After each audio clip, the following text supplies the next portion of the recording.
لڑکوں تمہارے بیٹوں کو زندہ مار دیا اور تمہاری بیٹیوں کو محفوظ رکھا. اللہ چاہتا تو یہاں پر یہ کہہ سکتا تھا کہ فرعون نے حکم دیا کہ وہ جو کوئی لڑکا پیدا رہا اس کو مار دو اور لڑکیوں کو محفوظ رکھو، لیکن یہاں پر ورڈ استعمال ہوا ہے بیٹوں کا. تو بیٹا مطلب ایک دم دل کے قریب ہوتا ہے. بیٹیاں عورتیں جو ہیں گھر کی عزت ہوتی ہیں، تو تمہاری عورتوں کو محفوظ رکھا.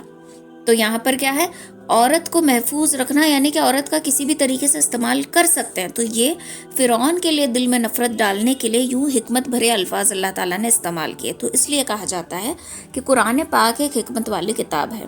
انک لمن المرسلین، بے شک آپ رسولوں میں سے ہیں. مرسلین بھیجے گئے، جو رسول بھیجے گئے ہیں بے شک آپ ان میں سے ہیں. تو اللہ تعالیٰ قسم کھا کر کہہ رہے ہیں کہ بے شک نبی علیہ الصلوۃ والسلام رسولوں میں سے ہیں. علی صراط مستقیم، اور بے شک یہ کس پر ہیں، سیدھے راستے پر ہیں. تو یہ رسولوں میں سے بھی ہیں، ان کو اللہ نے چن لیا ہے اور ان کو بھیج دیا ہے ایک قوم کی رہنمائی کے لیے، ایک قوم کی رہبری کے لیے. اور بے شک یہ جو ہے سیدھے راستے پر ہے. ایسا مت سمجھو کہ ان کا راستہ بھٹکا ہوا ہے یا پھر یہ بھٹکے ہوئے راستے سے سیدھے پر راستے پر ہے، نہیں، یہ پہلے سے ہی سیدھے راستے پر ہے. تنزل العزیز الرحیم، پھر دل میں خیال آتا ہے کہ کس نے ان کو بھیجا. تو ان کو نازل کیا ہے ایک زبردست رحم کرنے والے نے. نازل کرنا، اتارنا، ٹھیک ہے، نازل مطلب اتارنا. اس لیے کہا جاتا ہے کہ انزلنا نام جو رکھتے ہیں، انزلنا ہم نے نازل کیا، تو اس کا کوئی مطلب نہیں بنتا. تو نازل کرنا، اتارنا. تو ہم نے نازل کیا قرآن کو، ہم نے نازل کیا ایک باحکمت کلام کو. ویسے ہی نازل کیا ہے ان کو کس نے، ایک زبردست رحم کرنے والے نے، اس رب کریم نے جو زبردست رحم کرنے والا ہے، اور اس کے جیسا رحم کرنے والا کوئی ہے بھی نہیں. لِتُنذِرَ قَوْمًا مَّا أُنذِرَ آبَاؤُهُمْ فَهُمْ غَافِلُونَ، کیوں بھیجا، تاکہ آپ ڈرائیں. کون، نبی علیہ الصلوۃ والسلام سے کہا جا رہا ہے تاکہ آپ ڈرائیں. کس کو، ایک قوم کو جو ڈرتی نہیں ہے، انہوں نے کبھی ڈر نہیں سنا ہے، اور نہ انہوں نے ڈر سنا، نہ ان کے باپ داداؤں نے ڈر سنا ہے، بس وہ غافل ہے. لِتُنذِرَ، تاکہ آپ ڈراؤ کس کو، قَوْمًا مَّا أُنذِرَ آبَاؤُهُمْ، ایک ایسی قوم کو جس کے باپ داداؤں نے ڈر نہیں سنا. فَهُمْ غَافِلُونَ، بس وہ کون ہے، غفلت میں رہنے والے ہیں. غفلت میں رہنے والی قوم ہے، اس غفلت والی قوم کو آپ نے ڈر سنانا ہے. لَقَدْ حَقَّ الْقَوْلُ عَلَىٰ أَكْثَرِهِمْ فَهُمْ لَا يُؤْمِنُونَ، تحقیق کے ثابت ہو گئی بات ان میں سے بہتوں پر، ان میں سے جتنے بھی لوگ ہیں جو غفلت والی قوم ہے، ان میں سے بہت سارے لوگوں پر حق کی بات ثابت ہو گئی. اکثریت پر یہ بات جو ہے وہ ثابت ہو گئی، لیکن پھر بھی وہ لا یؤمنون، وہ ایمان نہیں لے کر آئے. تو کیسا ہوتا ہے کہ جب کافروں میں نبی علیہ الصلوۃ والسلام دین کی دعوت دیتے تھے تو ان کی سمجھ میں تو آتا تھا کہ ہاں کچھ تو اس بات میں دم ہے، لیکن ضد اور ہٹ درمی ایسی تھی کہ وہ بات کو ماننا نہیں چاہتے تھے. ایک چیز ہوتی ہے نا ہمارے اندر کہ ہم کو معلوم ہوتا ہے کہ ہم غلط ہیں، ہم غلط کر رہے ہیں، لیکن ہماری ایک انا ہوتی ہے، ایک ضد ہوتی ہے جو ہمیں جھکنے نہیں دے رہی ہوتی کہ میں کیوں اس بات کو مانوں. تو ویسے ہی ان لوگوں کے اوپر یہ بات جو اکثریت پر ثابت ہو گئی، لیکن پھر بھی یہ لوگ ایمان نہیں لائیں گے. اِنَّا جَعَلْنَا فِي أَعْنَاقِهِمْ أَغْلَالًا فَهِيَ إِلَى الْأَذْقَانِ فَهُمْ مُقْمَحُونَ. اِنَّا جَعَلْنَا، بے شک ہم نے ڈالی ہیں ان کے گردنوں میں توق. تو وہ ہے توق جو ہے ان کی تھوڑیوں تک ہے، پھر وہ اپنے سر اونچے کیے ہیں. جب ایک پھندا ڈال کر یوں اوپر کھینچ دیا جاتا تو ان کے سر جو ہیں اونچے ہو گئے. بے شک ہم نے ان کے سروں کو اونچا کر دیا، ان کی گردنوں کو اونچا کر دیا ہے. وَجَعَلْنَا مِن بَيْنِ أَيْدِيهِمْ سَدًّا وَمِن خَلْفِهِمْ سَدًّا فَأَغْشَيْنَاهُمْ فَهُمْ لَا يُبْصِرُونَ. اور ہم نے کر دیا ان کے آگے ایک دیوار، ان کے پیچھے ایک دیوار، پھر ہم نے انہیں ڈھانپ دیا ہے سو وہ کچھ نہیں دیکھتے، وہ کچھ بھی نہیں دیکھتے. جب نبی علیہ الصلوۃ والسلام مکہ سے مدینہ کی طرف ہجرت کرنے والے تھے اور نبی علیہ الصلوۃ والسلام کی اس دن قتل کی سازش ہوئی تھی، تو نبی علیہ الصلوۃ والسلام نے حضرت علی رضی اللہ تعالی عنہ کو اپنے بستر میں لٹا دیا، اپنی چادر اڑا دی، اور انہی لوگوں کے درمیان سے وہ نکل گئے جو جھنڈ آ کر باہر کھڑا ہوا تھا. قتل کی سازش جن لوگوں نے رچی ہوئی تھی، انہی کے درمیان سے نبی علیہ الصلوۃ والسلام چلے گئے، پر وہ ان لوگوں کو دیکھ نہیں سکے. وہ لوگ نبی علیہ الصلوۃ والسلام کو دیکھ نہیں سکے. تو تبھی اللہ نے کیا کہا کہ ہم نے ڈال دی ہے، ہم نے کر دی ہے ان کے آگے ایک دیوار، ان کے پیچھے ایک دیوار، اور ہم نے ان کو ڈھانپ دیا ہے، بس وہ نہیں دیکھ پاتے. تو یہ آیت ایک بہت مجرب آیت ہے. جب بھی کوئی مصیبت آن پڑے، کوئی مشکل آن پڑے، یا کہیں ہم اٹک گئے ہیں، کہیں پھنس گئے ہیں، یا کسی کے نظر سے بچنا چاہتے ہیں، کسی کے وجہ سے ہمارے جان مال کو خطرہ ہے، یا پھر سمجھو ابھی تو خیر کم دیکھنے کو ملتا ہے، پھر بھی جب کرفیو لگتا ہے، یا پھر جب پولیس آ کر گھروں سے بچوں کو اٹھا کر لے جا رہی ہوتی ہے، خاص کر نوجوانوں کو، تب اس آیت کا کثرت سے ورد کیا کرے، تو کیا ہوتا ہے اللہ تعالیٰ ایک دیوار ڈال دیتے ہیں ان کے اور ہمارے درمیان، اور ڈھانپ لیتے ہیں، پھر وہ لوگ ہمیں دیکھنے، کیونکہ ناحق کرتا کوئی اور ہے، بھرتا کوئی اور ہے۔ جب دنگے وغیرہ چل رہے ہوتے ہیں تو یوزولی پولیس آ کر گھروں سے لڑکوں کو اٹھا کر لے کر جاتی ہے نا، تو اس میں بہت سے بے قصور بے گناہ جو ہوتے ہیں، معصوم جو ہوتے ہیں، وہ بھی اس میں پھنس جاتے ہیں۔ تو جب ایسا ماحول ہو جاتا ہے تو اس وقت کثرت سے اس آیت کا ورد کیا کریں۔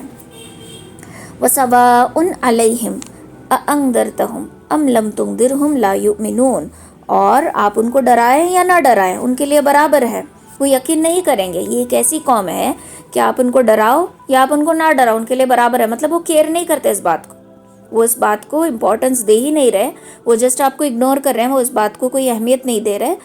آپ کچھ بھی کر لو، آپ ان کو ڈراؤ یا نہ ڈراؤ، یہ لوگ ایمان نہیں لائیں گے۔ انما تنذر من اتبع الذکر، صرف آپ ڈرا سکتے ہیں، خبردار کر سکتے ہیں ان کو جو اتباع کرے، من اتبع جو اتباع کرے، الذکر ذکر مطلب یہاں پر قرآن کی بات کی جا رہی ہے، جو یہ حکمت والا ذکر ہے، قرآن کی جو آیتیں بیان کی جا رہی ہیں، جو آپ صرف ان لوگوں کو ڈرا سکتے ہیں، کن لوگوں کو؟ وَخَشِيَ الرَّحْمَنَ بِالْغَيْبِ، جو غائبانہ ڈرتے ہیں رحمان سے، یعنی کہ اللہ کو دیکھا نہیں ہے، اللہ کو کبھی سنا نہیں ہے، اللہ کا کبھی دیدار نہیں ہوا ہے، نہیں جانتے کہ اللہ دکھتا کیسا ہے، ہم یہ بھی نہیں جانتے اللہ کے ہاتھ ہیں کہ نہیں ہیں، اللہ کی نظریں کیسی ہیں، اللہ کی آنکھیں کیسی ہیں، ہم کچھ بھی نہیں جانتے۔ اس کے باوجود صرف ہم نے قرآن میں سن لیا کہ اللہ تعالیٰ کا غضب ایسا ہے، اللہ تعالیٰ کا رحم ایسا ہے، اللہ تعالیٰ کا قہر ایسا ہے، تو صرف اتنا سن کر ہم ڈرتے ہیں اس رب سے جو غائبانہ اللہ سے ڈرتا ہے، اب صرف اسی کو ڈرا سکتے ہو، اسی کو خبردار کر سکتے ہو۔ فَبَشِّرْهُ بِمَغْفِرَةٍ وَأَجْرٍ کریم، اور جو اس طریقے سے بنا اللہ کو دیکھے، بنا اس میں چون چرا کرے مان لیتا ہے، سر جھکا لیتا ہے اس بات کے آگے کہ ہاں اللہ ہے، مجھے دیکھ رہا ہے، میں جو کر رہی ہوں غلط ہوں، یہ میں جو کر رہی ہوں یہ اللہ کا حکم ہے، میں میرے رب کی اتباع کر رہی ہوں، میں محمد صلی اللہ علیہ وسلم کی اتباع کر رہی ہوں، اگر میں یہ غلط کام کروں گی تو میری پکڑ ہوگی، اگر میں خلاف سنت کوئی کام کروں گی تو نبی علیہ الصلوۃ والسلام کی ناراضگی مجھ سے ہوگی۔ ان تمام باتوں کو نہ دیکھا ہے نہ سنا ہے، لیکن پھر بھی اس کے باوجود ڈر ہے دل میں، خوف زدہ ہے، تو ان کے لیے اللہ تعالیٰ خوشخبری دے رہے ہیں۔ کیسی خوشخبری؟ مغفرت کی خوشخبری، کہ اللہ تعالیٰ ان کو معاف کر دیں گے، اللہ تعالیٰ نے ان کے لیے معافی لکھ دی، اور کیا کہا؟ اجر کریم، بدلہ ایک بہت ہی عزت والا بدلہ، یا پھر اجر کریم ان کو دیا جائے گا جو اللہ کو بنا دے کے اللہ سے ڈرتے ہیں۔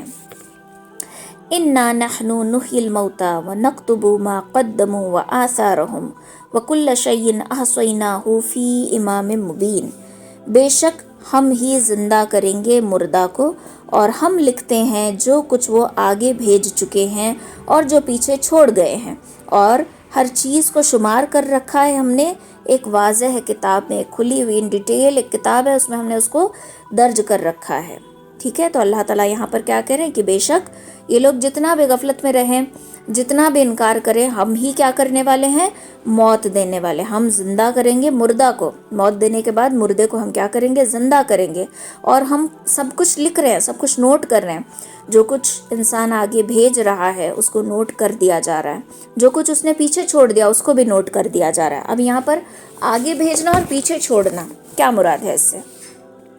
انسان جب دنیا میں رہ رہا ہے، کما رہا ہے، بچت کر رہا ہے، سیونگ کر رہا ہے، سیونگ نہیں ہو پا رہی تو گولڈ خرید رہا ہے، سیونگ کے طور پہ پلاٹس خرید رہا ہے، سیونگ کے طور پہ کما رہا ہے، لیکن جب وہ اس دنیا سے رخصت ہو جائے گا، جب ایک دن موت آ کر اس کو چھو لے گی، یہ پلاٹس، یہ جولری، یہ سیونگ، یہ بینک ڈپازٹس، یہ اپنے ساتھ نہیں لے کر جا سکتا، سب کچھ یہیں وہ چھوڑ کر جا رہا ہے۔ تو کیا چھوڑا اس نے پیچھے؟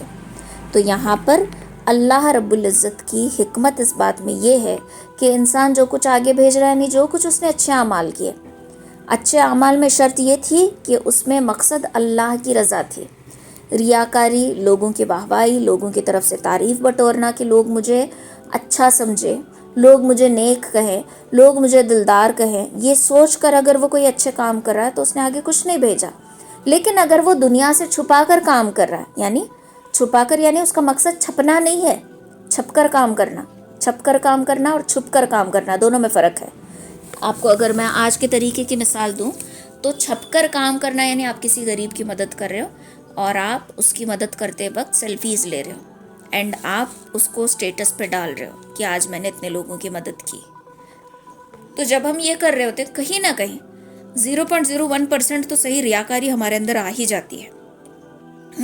مسجد میں ہم پانی دے رہے ہیں نمازیوں کے لیے رمضان میں اور ہم اس کو اسٹیٹس پہ لگا رہے ہیں. افطار کے لیے روزے داروں کے لیے ہم کھانا دے رہے ہیں مسجد میں، اسٹیٹس لگا رہے ہیں اس نیت سے کہ لوگ دیکھیں اور واہ واہی کریں. تو یہ ہوتا ہے چھپ کر کام کرنا. اور ایک ہوتا ہے کہ ہم مدد کر رہے ہیں اور بس مدد کیے جا رہے ہیں، ہمیں اس سے کوئی یہ نہیں ہے، لینا دینا نہیں ہے کہ لوگ اس کو دیکھیں، تعریف کریں، واہ واہی کریں. تو یہ ہوتا ہے چھپ کر کام کرنا.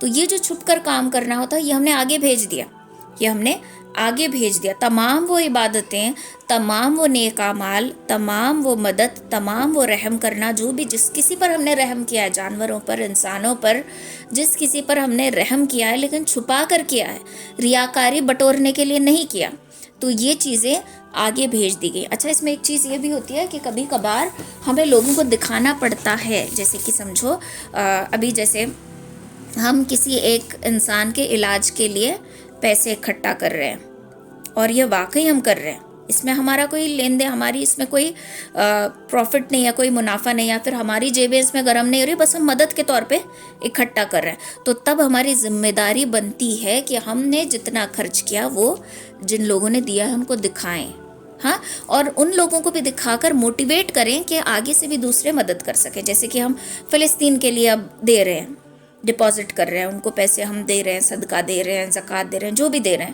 تو یہاں پر کیا ہو رہا ہے، دکھانا پڑتا ہے. کیوں؟ تاکہ لوگ آ کر اس کو، لوگ بھی انکریج ہوں اور مدد کر سکیں. ہاں البتہ اگر یہ کرتے کرتے 1% بھی دل میں ریاکاری آ رہی تو فوراً استغفار پڑھ لیں.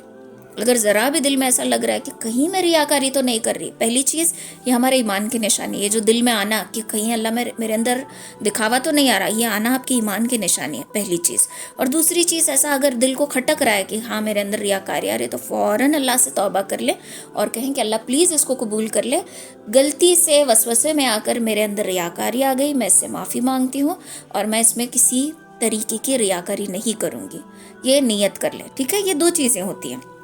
تو یہ جو ساری چیزیں ہیں یہ ہم نے آگے بھیج دیں. اب ہم نے پیچھے کیا چھوڑا؟ پیچھے ہم نے وہ چھوڑا ہے جو ہمارے بعد بھی باقی رہے گا. جیسے کہ ہم نے کسی کو قرآن پڑھنا سکھایا اور ہم گزر گئے، اس بچے نے آگے کسی اور کو سکھایا، اس نے آگے کسی اور کو سکھایا، ایک چین بنتی گئی. لیکن اس چین کا سارا جو نیکی ہے، سب سے زیادہ ایکسیس اس کی نیکیاں قبر میں لیٹ کر بھی ہمیں مل رہی، یہ ہم نے پیچھے چھوڑا ہے. ہم نے کسی کو کسی ایریا میں پانی نہیں تھا، وہاں ہم نے کنواں کا انتظام کیا یا پھر بور کا انتظام کیا یا پانی کا ہی کنیکشن ہم نے کر کے دے دیا کسی بھی طریقے سے. تو ہم تو دنیا سے فوت ہو گئے لیکن یہ پانی باقی رہا، تو یہ اجر ہم نے پیچھے چھوڑ دیا جس کا بدلہ ہمیں ملتا رہے گا.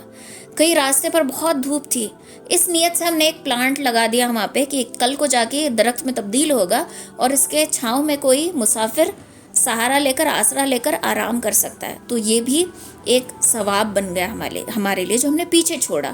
اور سب سے بہترین چیز جو ہم پیچھے چھوڑ کر جاتے ہیں وہ اولاد ہے. جس طریقے سے ہم اپنے اولاد کی تربیت کر رہے ہیں وہ یا تو ہمارے لیے ثواب جاریہ بنتی ہے یا تو ہمارے لیے عذاب جاریہ بنتی ہے. اگر اولاد نیک نکلی تو قبر میں راحت ہے، دنیا میں عزت ہے.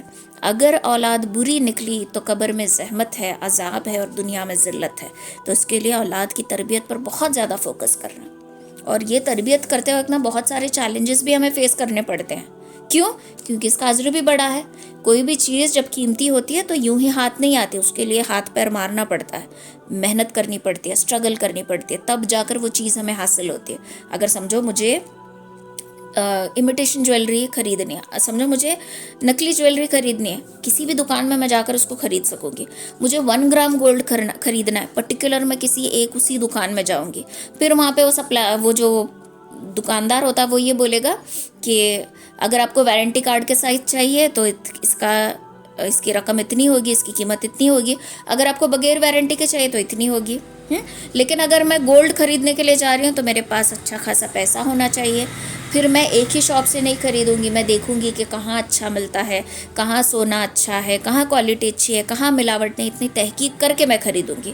تو جہاں نقلی خریدنا تھا وہاں مجھے محنت نہیں لگی، جہاں 1 گرام خریدنا تھا وہاں مجھے تھوڑی محنت لگی، جہاں مجھے پیور گولڈ خریدنا تھا وہاں مجھے اصلی محنت لگی. تو ویسے ہی اپنی اولاد کو اگر ہمیں نقلی بنانا ہے تو زیادہ محنت نہیں لگے گی. اپنی اولاد کو تھوڑا بہت ایوریج بنانا ہے تو تھوڑی محنت لگے گی. اپنی اولاد کو سونے کی طرح چمکتا ہوا بنانا ہے تو بہت زیادہ محنت لگے گی. تو اولاد ہماری اصل کمائی ہوتی ہے. تو اس کو، یہ جو ہمارا اصل سرمایہ جو ہم نے پیچھے چھوڑ دیا، تو جو کچھ ہم نے پیچھے چھوڑا ہے، برائی اگر ہم نے پیچھے چھوڑی تو اس کا نتیجہ ہم قبر میں بھگتنا پڑے گا. یعنی کوئی ہم برائی کو ہم نے ایجاد کر دیا. جیسے آج ہر گھر میں ہر موقع پر ہر رسم پر کیک کاٹا جاتا ہے. شروع کس نے کیا؟ خاندان میں شروعات اس کی کس نے کی؟ پکڑا اس کو جائے گا. نہیں، کرنے والوں کو تو گناہ ملے گا ہی، لیکن جو اس کو فالو کر رہے ہیں، جس کا دیکھ کر فالو کر رہے ہیں، وہ اس کو ایجاد کرنے والا، اس کو انوینٹ کرنے والا. آج کیسا ہو رہا ہے گھروں کا ماحول کہ ہر ایک ایونٹ پہ کیک کٹ کیا جا رہا ہے. کیک کھانا بری بات نہیں ہے. آپ کو یاد آ رہا ہے کیک، دل کر رہا ہے کھانا، جاؤ بیکری سے خرید کر لاؤ، کھاؤ، کوئی بڑی بات نہیں. کیک کھانا گناہ نہیں ہے. پچھلی مرتبہ میں نے بتایا تو کسی نے سوال کیا تھا کہ کیک کھانا حرام ہے. میں نے ایک لائن بھی نہیں بولی تھی کہ کیک کھانا حرام ہے. کیک ایک کھانے کی چیز ہے، کھا سکتے ہیں. لیکن جو طریقے ہم اپنا رہے ہیں کہ کسی کی شادی ہے، برائڈ ٹو بی کر رہے ہیں، کیک کٹ کر رہے ہیں. کوئی پریگننٹ ہے، ڈیلیوری کے لیے جا رہی ہے، اس کے پہلے کیک. بچے پیدا ہو گیا، اس کے بعد کیک. انگیجمنٹ ہو رہی ہے، کیک. ریسیپشن ہے، کیک. ہر چیز میں کیک. حج کے لیے جا رہے ہیں، کیک. حج سے واپس آ رہے ہیں، کیک. ہر چیز میں یہ ایونٹ کیوں بن رہا ہے ہمارے گھروں میں؟ کہاں سے اس کو ہم سیکھ رہے ہیں؟ کہاں سے اس کو کھینچ کر ہم لا رہے ہیں؟ یہ چیز ہم نے پیچھے چھوڑی. اور جس نے اس کو ایجاد کیا اس نے دین میں ایک نئی بات پیدا کی. اور جو دین میں نئی بات پیدا کرے وہ گمراہ ہے، اور وہ بدعت کر رہا ہے. اور ہر ایک بدعت جو ہے وہ گمراہی ہے. تو ہر ایک کام کرنے سے پہلے سوچنا کہ میں میرے پیچھے کیا چھوڑ کر جا رہی ہوں. کہیں میں کوئی نئی بات تو پیدا نہیں کر رہی. پھر آگے سے ابھی آج کے جنریشن کو اگر روکا جائے تو فوراً سے بولتے ہیں کہ کہاں لکھا ہے. تو ایک حدیث کافی ہے کہ جو غیروں کی مشابہت کرے ان کا انجام، ان کا حشر انہی کے ساتھ ہوگا. یہ ہمارے لیے کافی ہے. تو ہمارے نبی نے ہمیں کہا ہے کہ غیروں کی مشابہت نہیں کرنا. خیر، یہ جو چیزیں ہیں جو ہم اپنے پیچھے چھوڑ کر جاتے ہیں. اور اللہ تعالیٰ کوئی چیز بھولنے والا نہیں ہے، کیونکہ اللہ تعالیٰ نے ہر چیز کو شمار کر رکھا ہے. ہم اللہ تعالیٰ کے آنکھوں پر پردہ نہیں ڈال سکتے. ہر ایک چیز نوٹ کر کے رکھی گئی ہے ایک واضح کتاب میں. جو کچھ ہم نے کیا، جو کچھ ہم نے چھوڑا، جو کچھ ہم نے اپنا لیا، سب کچھ نوٹ کر کے رکھا ہوا ہے اور ہم اس سے بھاگ نہیں سکتے. وَاضْرِبْ لَهُمْ مَثَلًا أَصْحَابَ الْقَرْيَةِ إِذْ جَاءَهَا الْمُرْسَلُونَ. اور بیان کرو ان سے قصہ بستی والوں کا جب ان کے پاس آیا ایک رسول. تو یہ کون سے رسول ہیں، کون سی بستی ہے، یہ تو بتایا نہیں گیا. لیکن بعض مفسرین کا کہنا یہ ہے کہ یہ جو بستی ہے انطاکیہ کی بستی ہے. ٹھیک ہے، تو یہاں پر ایک رسول آئے اور جب اس رسول نے کہا اِذْ أَرْسَلْنَا إِلَيْهِمُ اثْنَيْنِ فَكَذَّبُوهُمَا فَعَزَّزْنَا بِثَالِثٍ فَقَالُوا إِنَّا إِلَيْكُمْ مُرْسَلُونَ. جب بھیجے ہم نے ان کی طرف 2 رسول. پہلے کیا کیا اللہ تعالیٰ نے؟ 2 رسول بھیجے. تو قوم نے جھٹلا دیا، ان کو جھٹلا دیا دونوں کو. تو ان کو طاقت دینے کے لیے ہم نے تیسرے کو بھی بھیج دیا. تو بعض مفسرین کا یہ کہنا ہے کہ یہ ہو سکتا ہے کہ ان میں سے ایک رسول ہو اور باقی کے 2 داعی ہوں. یعنی رسول کی اتباع کر کے دعوت دینے کا کام کر رہے ہیں. اور آگے کی آیت پھر اس چیز کو جھٹلا بھی رہی ہے، کیونکہ آگے کی آیت میں آگے میں بتاتی ہوں آپ کو. تو یہ ہو سکتا ہے کہ داعی بھی ہو سکتا ہے کہ رسول بھی ہو. ٹھیک ہے، تو یہ تیسرے سے ہم نے ان کو قوت دی. اور انہوں نے کہا، تو قوم نے کیا کہا کہ بے شک رسولوں نے کیا کہا کہ بے شک ہم تمہاری طرف بھیجے گئے ہیں. اللہ تعالیٰ نے ہم کو تمہاری طرف بھیجا ہوا ہے. تو یہاں پر ایک چیز جاننے کی یہ ہے کہ انسان جو کہتا ہے نا کہ میں اکیلا سب کچھ کر لوں گا، تو یہ آیت سے ہمیں پتہ چلتا ہے کہ انسان اکیلا کچھ نہیں کر سکتا. انسان کو انسان کی ضرورت ہوتی ہے. آج کل کے جو ایٹیٹیوڈ والے سٹیٹس لگتے ہیں، اس سے ہمارے برین میں ایک بات بیٹھ جاتی ہے کہ نہیں، 1 مین آرمی ہونی چاہیے. میں اکیلے یہ کر کے دکھاؤں گی، مجھے اکیلے کو کرنا ہے. لیکن یہ بات غلط ہے. انسان کو انسان کی ضرورت ہوتی ہے. ڈائریکٹلی اور انڈائریکٹلی ہم ڈپینڈنٹ ہوتے ہیں.